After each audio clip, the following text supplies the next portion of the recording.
Hi guys! Good morning! So, it's already 11 in the morning at kakagising ko nga lang.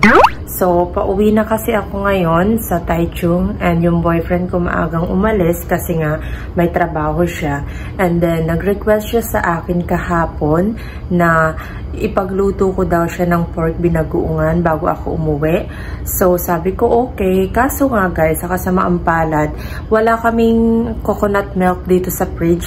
So, sabi niya kung ano na lang daw yung pwede kong magawa dun sa meat na nasa fridge. So, inisip ko, sabi ko sa kanya, chicken adobo na lang. And, yun, sabi naman niya, okay. So, before ako umuwi, ipagluluto ko muna siya. So, ito guys, kung nakikita nyo, ready ko na yung ating ingredient. Gumamit ako ng breast chicken, and onion, garlic, soy sauce, and vinegar. And then, meron akong potato, ayan. In-slice ko siya sa maliliit na part. And also, sugar, kasi gusto ko matamis-tamis. Ito siya guys, tingnan nyo. Yan. So, yung lutuan natin guys, ganito lang yung lutuan namin dito. Kasi, meron naman lutuan yung apartment ni Patrick dun sa second floor. Pero kasi, ayaw ko nang bumaba dun. Kaya bumili na lang kami ng ganito para diretso na dito na lang kami nagluluto. In-order ko lang ito sa Shopee. Sa halagang 700 something. Ang ganda niya guys. Tapos, i-add ko na yung pepper. Tapos, lalagyan ko na rin siya ng asin. Konti lang kasi alat pa yan mamaya pag nilagyan natin ng toyo. Cover ko siya. Tapos, magluluto na rin ako ng rice kasi nga, para mamaya, hindi na siya magluto, initin na lang niya. Ito yung klase ng rice nila dito guys. Tingnan nyo. Ang cute. Si Patrick natuto lang kumain ng rice sa akin kasi ako Pilipina, diba? Alam mo naman.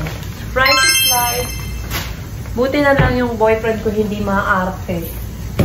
Talagang walang arte sa pagkain yan. Mas maarte ka at mas mapili ka ako sa pagkain eh. Pero si Patrick hindi mo mamili ng pagkain. Habang nagluluto ako guys, isasabay ko na yung pagliligpit at paglilinis.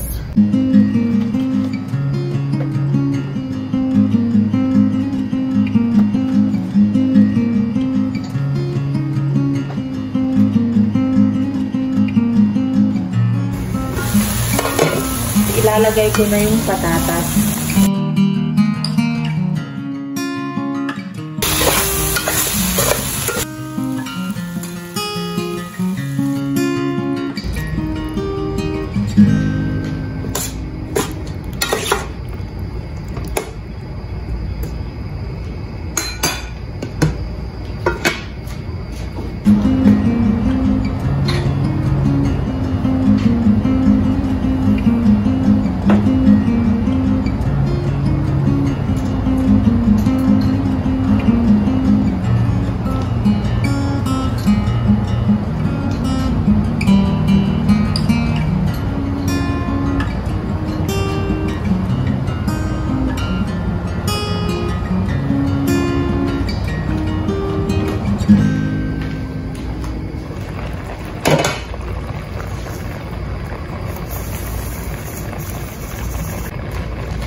So, ayan guys, tapos na ako magluto. Ayan. Ilagay ko na siya dyan para palamigin ko na lang. And then, ilalagay ko na sa fridge para ready to eat na lang ni Pat Rachel later. At dahil nga nagmamadali ako guys, kasi uuwi pa ako ng Taichung, so pagkaluto ko at naligo na rin ako, pumunta na agad ako dito sa may Metro Mall. So dito ako bumibili lagi ng mga pang-gift ko kasi malapit ito doon sa apartment ng boyfriend ko.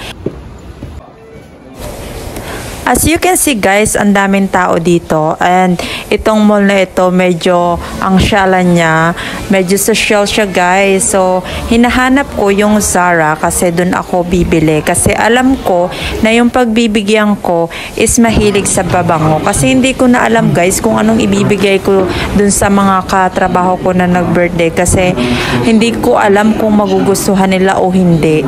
So kaya inisip ko talaga na Zara lang yung pupuntahan ko, kasi doon meron akong pabango, which is alam ko naman na pag yun yung binili ko is magugustuhan ko, kasi yung isang pagbibigyan ko mahilig talaga sa pabango. You know, alam mo yan, Anjo. At ngayon, kung iniisip ko na kung hindi man nila magustuhan, wala akong magagawa, and kung magustuhan nila, I'm so happy.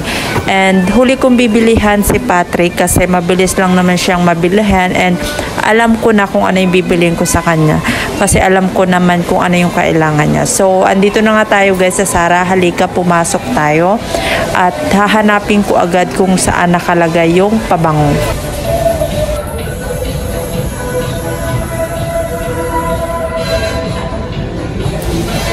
At eto na nga guys, nakikita ko na yung mga pabango. Hala, ang gaganda niya guys.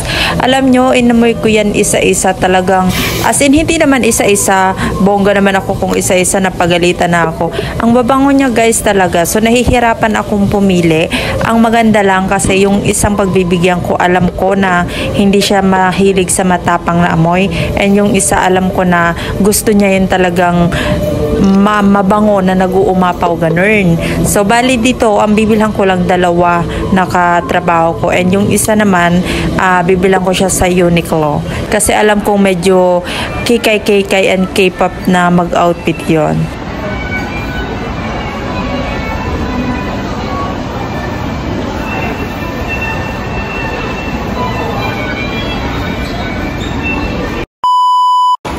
So ayan guys, tapos ko na silang mabilhan at ngayon naglalakad na ako pa uwi. I'm so happy kasi nakabili na ako agad-agad. So nagmamadali na ako guys. Eto na, nabilhan ko na sila. And dito na nagtatapos yung vlog natin for today. Thank you guys. Bye-bye!